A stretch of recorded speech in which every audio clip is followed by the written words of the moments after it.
प्यारे दोस्तों, आज की कहानी सुधा नाम की एक लड़की की है। सुधा एक बहुत ही आलसी लड़की थी। घर के काम करना तो दूर, वो एक गिलास पानी के लिए भी अपनी माँ पर निर्भर थी। अरे अब उठ भी जा नालायक, 10 बजे तक सोती रहती है। अरे कुछ तो घरेलू लड़कियों वाले लक्षण दिखा। सोने दो ना माँ, क्यों परेशान कर रही हो? अरे भाग्यवान, क्यों मेरी बिटिया को तंग कर रही हो? सोने भी दो इसे। लो, बाप बेटी दोनों एक जैसे हैं। देख लेना, आपकी ये लाडली ससुराल जाके हमारी नाक कटाएगी। मैं कहती हूँ अब भी वक्त है, अपनी ये आदतें सुधार ले, वरना ससुराल में तेरी सास कान खींच कर तुझे सीधा करेगी। वही तुझे सबक सिखाएगी।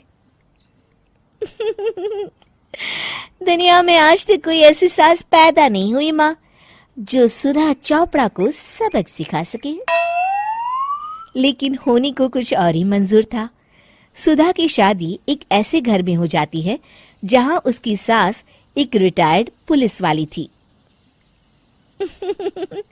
अब कहानी में मजा आएगा। हाँ माँ, यहाँ सब बहुत अच्छा है। मेरे ससुराल के लोग भी ना बहुत मिलनसार हैं। ठीक है माँ, मुझे नींद आ रही है, फोन रखती हूँ माँ। ठीक सुबह 5 बजे। अरे जल्दी उठो भाग्यवान, वरना कयामत आ जाएगी। हैं? अरे क्या हुआ? कौन सी कयामत आ जाएगी? अरे मेरी माँ आ जाएगी। तुम नहीं जानती, इस घर में सिर्फ मेरी माँ का हुक्म चलता है। सबको सुबह 5 बजे बिस्तर छोड़कर हॉल में पहुंचना ही पड़ता है। अरे अब इंसान क्या अपनी नींद भी पूरी नहीं करेगा? यहाँ मजाक चल रहा है क्या? तभी वहां सुधा की सास आ जाती है। अटेंशन! मजाक तो तू समझ रही है बाबू, ये मेरा घर है और यहाँ हर किसी को डिसिप्लिन में रहना होगा। अटेंशन! अरे माँ जी, लेकिन इतनी सुबह कौन उठता है? कौन होता है मतलब? हम सभी उठते हैं, रोज उठते हैं, और अब से तुझे भी उठना पड़ेगा। आखिर मैं पुलिस वाली जो ठहरी। अटेंशन! अरे माँ जी, लेकिन अब तो आप रिटायर हो गई हो ना। तो क्या हुआ? शेर कितना भी बूढ़ा हो जाए, शिकार करना नहीं छोड़ता। उसी तरह हम पुलिस वाले रिटायर होने के बाद भी अपने अनुशासन में ही जीवन जीते हैं। चलो अब बेकार की बहस बंद करो और उठकर हॉल में चलो। अभी आधा घंटा तुम सबकी परेड चलेगी। अटेंशन! अरे मैं कोई परेड नहीं करने वाली। सुधा की सास अपनी बहू का ये बर्ताव देख झल्ला उठती है। गौर से देख, तू कहां और किसके सामने खड़ी है? यहां बात सिर्फ एक बार समझाई जाती है, बस। अटेंशन! इतना कहकर सुधा की सास चली जाती है। अपनी सास का ये रूप देखकर सुधा घबरा जाती है और जल्दी से उठकर बाहर चली जाती है। उस दिन से सुधा की जिंदगी बदल जाती है। हाय, थक गई मैं तो। ये घर है या जेल? कितना काम करना पड़ता है।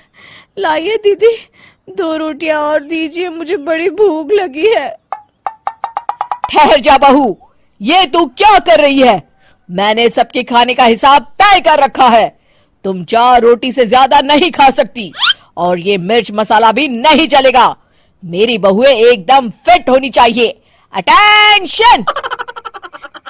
क्यों माँ जी, आप हमें दंगल में लड़ने के लिए तैयार कर रही हैं क्या? क्या कर रही हो सुधा? माँ जी को मजाक बिल्कुल पसंद नहीं है। चुप करके खाना खा लो, इसी में भलाई है। इस तरह धीरे धीरे सुधा अपने सास के रंग में पूरी तरह रंग जाती है, लेकिन इसका उल्टा ही असर पड़ता है। सुधा अपनी सास से भी ज्यादा अनुशासन की पक्की हो जाती है। सुधा की सास तो सबको 5 बजे उठाती थी, लेकिन सुधा सबको 4 बजे ही उठा देती थी।